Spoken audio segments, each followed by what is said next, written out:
Oke, Assalamualaikum warahmatullahi wabarakatuh. Selamat datang di kelas saya.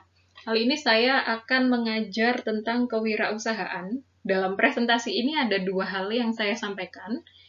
Yang pertama adalah tentang bagaimana peraturan kelas online di kelas saya.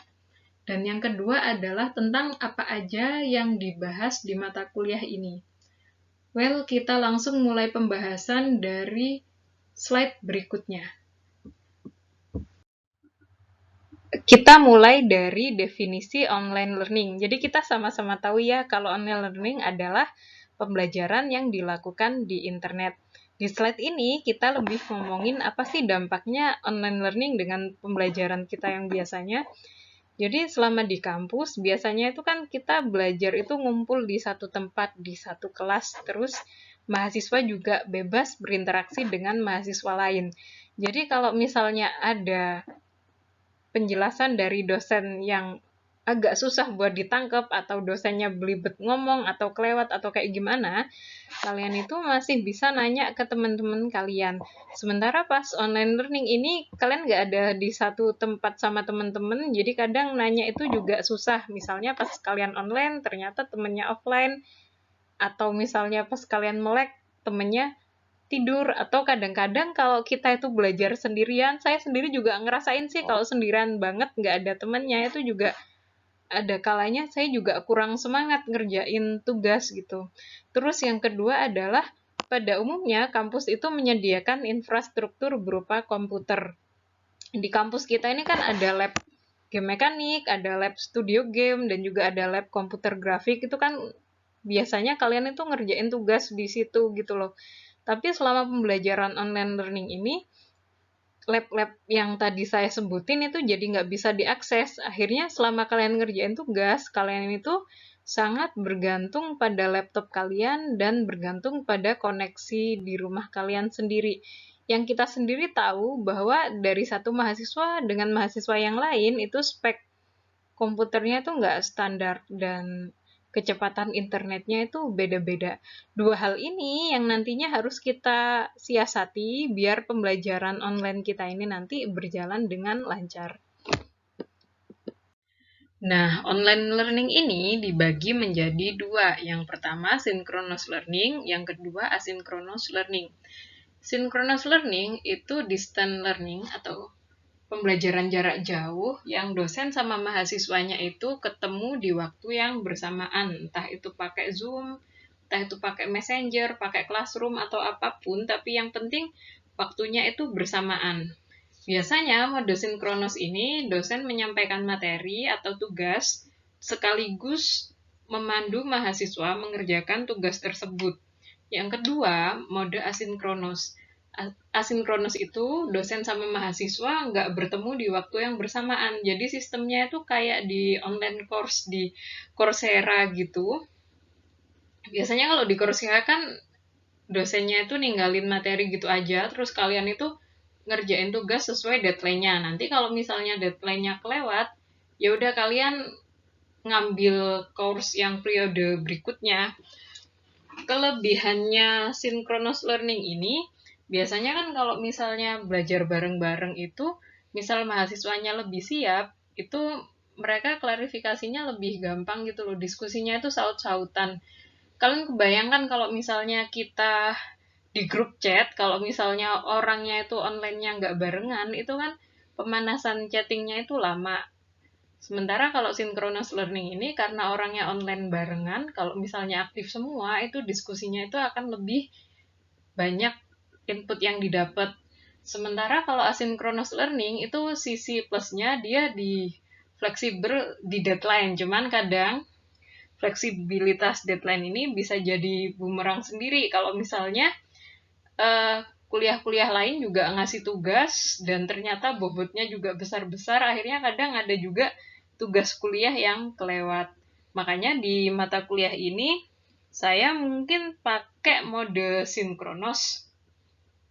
Tapi sinkronosnya itu bukan yang kalian harus online pakai Zoom sampai 3 jam, enggak. Caranya itu saya akan upload video YouTube buat materi kuliah sekaligus tugas yang bobotnya itu cukup untuk dikerjakan dalam waktu 3 jam, dan saya akan standby di Messenger, entah itu Telegram atau Discord, silahkan kalian pilih sendiri.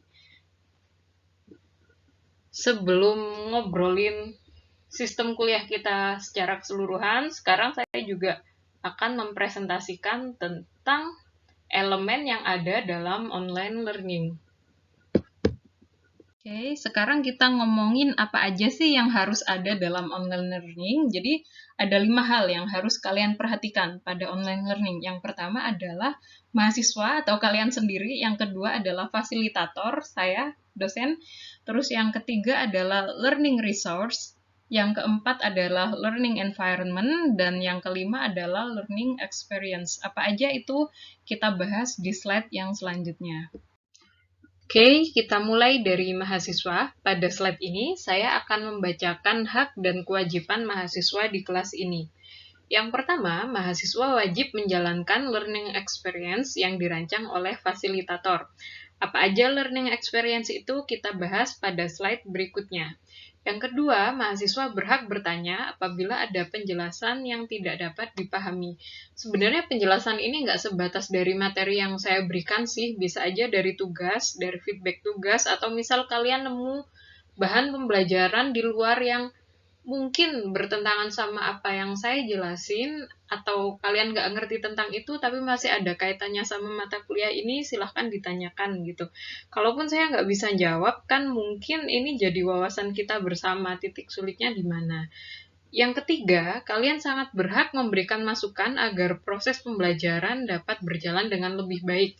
Jadi kalau misal kalian ngerasa nggak nyaman di kelas ini, entah tugasnya terlalu susah, entah ngasih materinya nggak bisa dipahami sama sekali, atau kalian keberatan dengan mode sinkronus, itu nggak apa-apa, kalian sampaikan aja, nanti kita cari solusi bareng-bareng. Jangan sampai kalian ngerasa nggak nyaman, terus nggak disampaikan, saya sendiri ngerasa semua baik-baik aja, akhirnya kalau kalian ada masalah ya nggak terselesaikan sampai akhir semester. Saya nggak enak juga kalau misalnya masalah kayak gini tuh ngaruhnya di nilai yang jelek gitu ya. Jadi online learning ini kita jalanin bareng.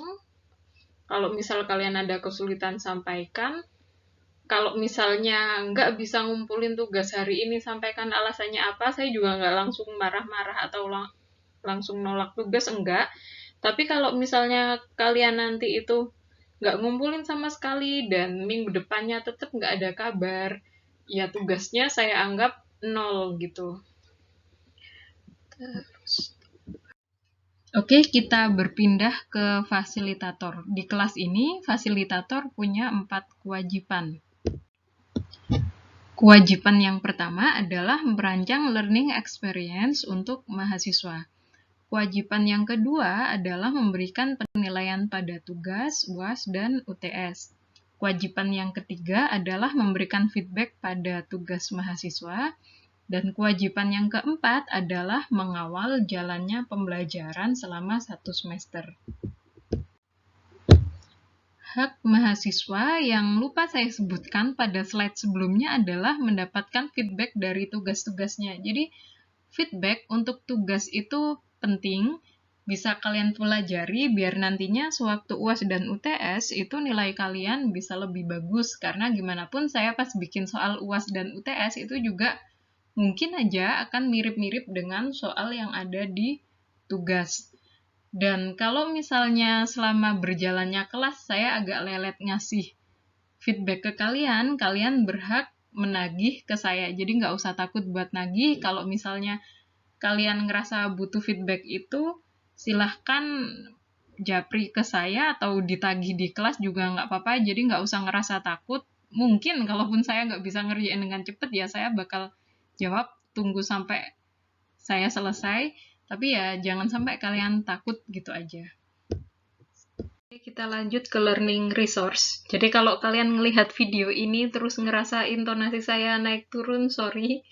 Karena ngerekamnya nyicil, sebagian juga yang online learning ini saya rekam bareng punyanya kelas lain, jadinya intonasinya ya berubah, habis dari tinggi ke rendah gitu ya. Semoga kalian nggak terganggu. Kita balik lagi ke learning resource. Untuk mata kuliah ini kita pakai 3 learning resource. Yang pertama adalah Business Model Generation dari Alexander Osterwalder. Buku ini tuh isinya garis besar pembuatan bisnis model. Terus dilanjut dengan Entrepreneurship dari Robert Hisrich DKK. Buku ini tuh juga lumayan lengkap. Dia itu berisi wawasan, ngasih kita wawasan tentang nyari modal. Kalau misalnya kalian itu bikin usaha itu dari mana, terus habis itu ngomongin legal isu juga, kalian butuh paten HKI atau apapun itu, dan beberapa studi kasus tentang usaha. Jadi kalau misalnya kalian udah keluar dari kelas ini dan beneran mau bikin usaha, ya referensi-referensi ini masih bisa kalian baca dan insya Allah bermanfaat banget. Referensi yang ketiga adalah disiplin entrepreneurship. Ini juga bukunya bagus banget, jadi bukunya itu detail banget, membahas bagaimana kita itu berangkat dari ide ke proposal bisnis dan sampai menjalankan bisnisnya.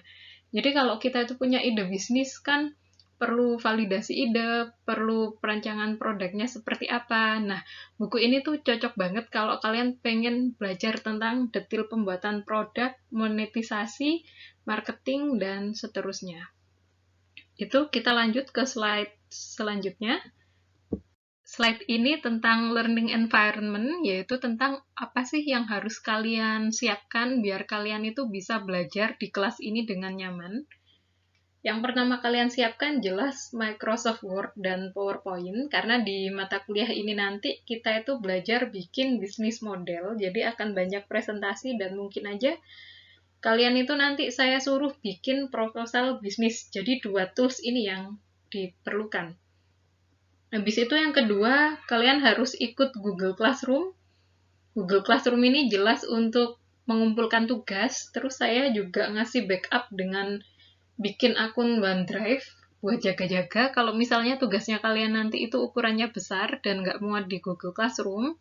Karena kan saya juga handle beberapa kelas di Classroom gitu, jadi kadang filenya itu nggak muat.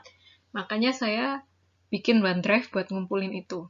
Yang ketiga adalah Messenger, biar kita itu belajarnya 2 arah. Jadi ini nanti kan cara belajarnya adalah saya ngasih kalian video YouTube, terus dari video YouTube itu ada tugas harian. Tugas harian itu harus kalian kerjain.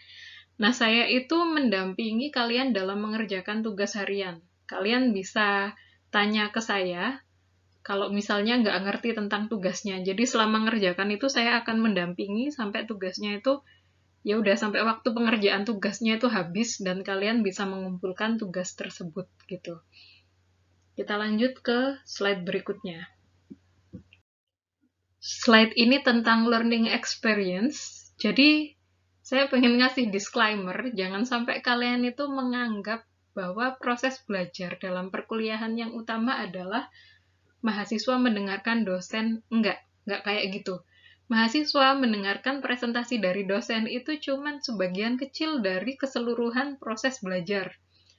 Proses belajar yang paling penting adalah learning experience-nya. Kalau kalian nggak ngelihat itu, akhirnya semua kuliah itu jadinya rasanya sama gitu. Kayak pemrograman 1 isinya ceramah, pemrograman 2 isinya ceramah, pemrograman 3 ceramah, dan sampai kewirausahaan pun isinya juga ceramah juga. Padahal nggak kayak gitu. Ceramah itu ada di semua mata kuliah, penjelasan dosen itu ada di semua kuliah, tapi experience setiap kuliah itu beda-beda gitu. Kalau di programming kan kalian disuruh ngoding, kalian disuruh problem solving. Nah, kalau di KWU ini ada 2 learning experience yang harus kalian alami. Yang pertama adalah kalian menganalisa dan tentang studi kasus untuk setiap fase dalam penyusunan bisnis model kanvas.